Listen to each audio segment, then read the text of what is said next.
Aseret the Big Ten video tutorial. Today's session is the name in vain. Do not take the name of Hashem in vain. And the core value we're going to be exploring is respect what is sacred.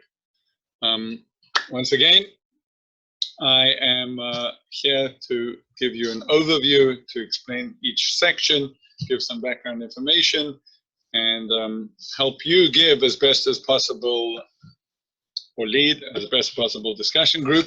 I'm not going to go through every source. Please do that either before and after. And as you'll notice, there's a lot of information here. It would be wise to either before choose yourself what to do, or at least know what they are so that you could offer them to your group as you go through that. Okay, let's do an overview over here. We jump into section 1 and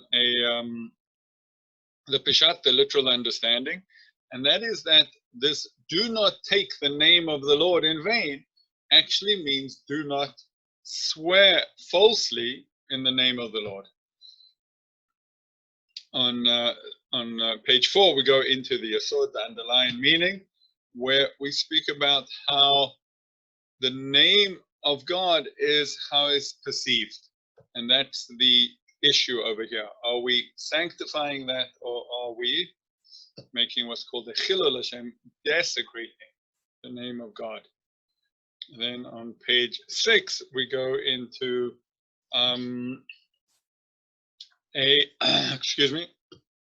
the section dealing with doing evil in God's name, how religious leaders and religious people are so often looked as the representatives of God's name, and therefore how careful they need to be, and that's a special element, special type of what's called Chilul Hashem.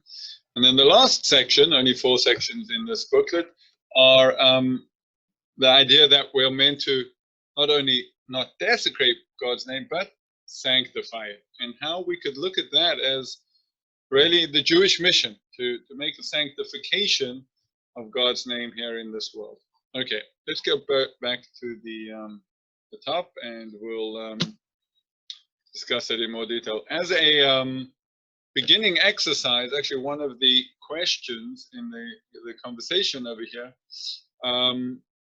or later on, sorry, one of the questions right at the end in the everyday on page 10 is identify those things which are sacred in your life and think of ways to protect that sanctity. And maybe that's something you could think about yourself before and share that with people, or open that up as an introductory conversation. Okay, so going into the actual learning of it, introduction, the Peshat, the literal meaning, as we said, taking the name of Hashem is swearing by that name. And that needs understanding. Why do people, actually quite universal, swear in the name of God? And it says this beautiful swan of people swear in the name of God to affirm what they're saying, because an oath in the name of God equates the truth of what they're saying with the truth of God. Meaning, since God is true and I'm swearing in his name, really what I'm saying is that what I'm saying is true. The corollary of that is, of course, when I swear falsely in the name of God, I'm equating my falsity with God. And that's a desecration. I love the English word desecrate. Desecrate, making less than sacred. So that's the idea of taking a false oath. The Rambam, actually, the source 6 over here, it's fascinating. He says that it's actually a mitzvah to swear in God's name when we need to verify or deny something, when it's true. Because, and by his name shall you swear. If you need to swear, if you need to prove what you're saying with an oath, so then yes, go ahead and use God's name. And of course, the questions over here is that advisable in our times? We know that we've become less and less as a people willing to swear in God's name, and more avoiding that and the implications of that. Okay, getting into the underlying meaning over here, and that is that what's in a name, and as we said, that really the name is a representation, right? What the name of God is the name of God is how he is perceived, just like we call people by their names. So anything which gives rise to negative perception or even diminished perception of God is a Chilul Hashem. And of course, this includes the Jewish people, right? As we learned that the name of God is called upon us, Lo techalalu Hashem kodshi, do not desecrate my holy name, that I might be sanctified in the midst of the Jewish people. But toch b'nei Yisrael, ani Hashem mekadosh etchem. I am the Lord who sanctifies you. So the behavior of the Jewish people goes back to Hashem. If we are His representatives, so then the perception that people, the world has of God is through the Jewish people. It's also true of religious leaders. The source number 2, where Rava says, Rav was the great Rosh Yeshiva in Surah, and he was like, if I would buy on credit and not pay immediately, and of course that's where that wouldn't be the regular way to do it. He wasn't collecting points yet in those days on his credit card. Even source 3 is not only our behavior, but what happens to us, where Yechezkel Hanavi comes along and he says, God says, it's not for your sake that I will act to redeem you, but for my holy name, because it's a desecration for God's name that the Jewish people are exiled. So God says, not because you're worthy of it necessarily, but because as we discussed the covenant, we have this merged identity, and I need to fix up my name, and that's Rashi confirms that, and of course Moses and Aaron. We discussed this again in the context of speech, but now we can discuss it in this context. What was the Kiddush Hashem? Because that's really that's what God says to Moses, right? Lahakti sheni, you did not sanctify me. So what would have been the sanctification of God's name, right? What perception would people of God about God had Moses just spoken to the rock rather than hitting it? And I just love this quote by Karen Moning: "Some things are sacred until you act like they're not, then you lose it." And of course, that speaks to the idea that once we recognize something as sacred, we need to treat it that way.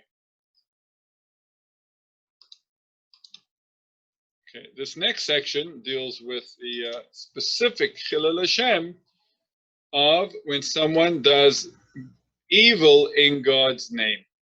And that's particularly relevant for religious leaders. We have the book of Samuel speaks about Eli, the Kohen Gadol, whose children were just taking advantage of their position. And in fact, so much so that in the end, the house of Eli, all his descendants are cursed with early death. And then this second source of here, Rabbi Gamliel, who tells the two rabbis who he wants to appoint, do you think I'm giving you leadership? I'm granting you servitude. Right? As a religious leader, be very careful. You're serving God's name, not your own.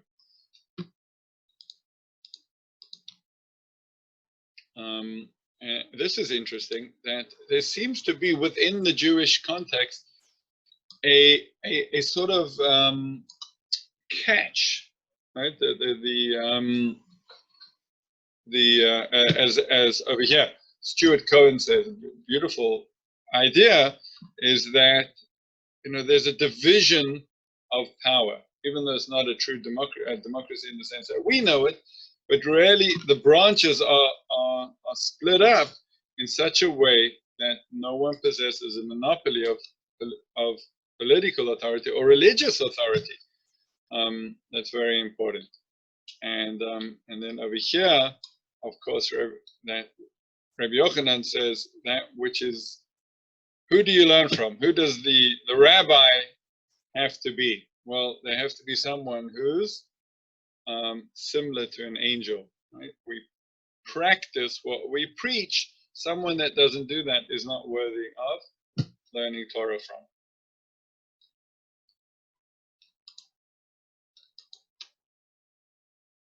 And this last section really gets into what is sanctifying God's name.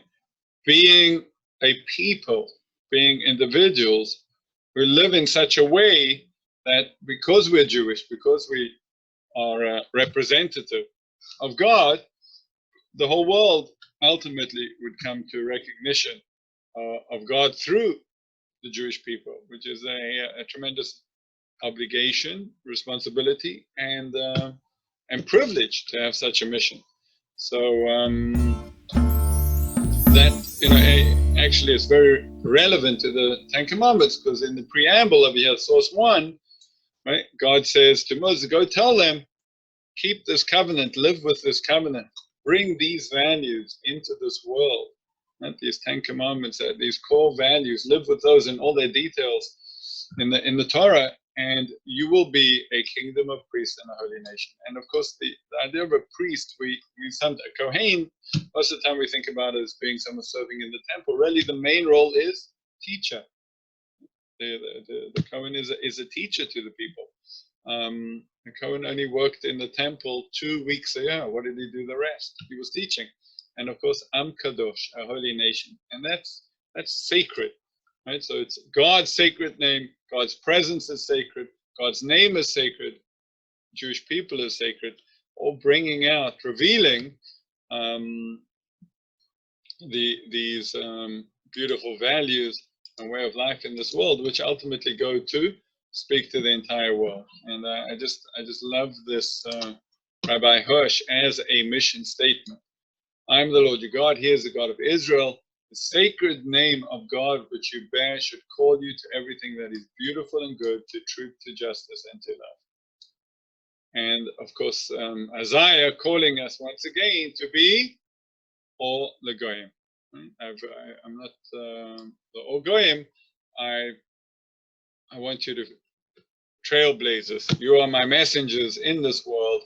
That's what I want you to do, to bring that together with me, God says, into this world as a fulfillment of the Jewish mission. And of course, we end off with questions and integration. What does this Diber mean to you as a core value? And like all of them, these are the principles, the beliefs which are most important, and ultimately we should identify with. What kind of people are we? Well, we're a people who recognize and aspire to be people that live with the sensitivity and the correct respect to everything that is sacred.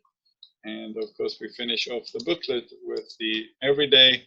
We already discussed that. Something which is holy needs to be protected. That was an opening workshop, a good idea. And then supplemental materials. And of course,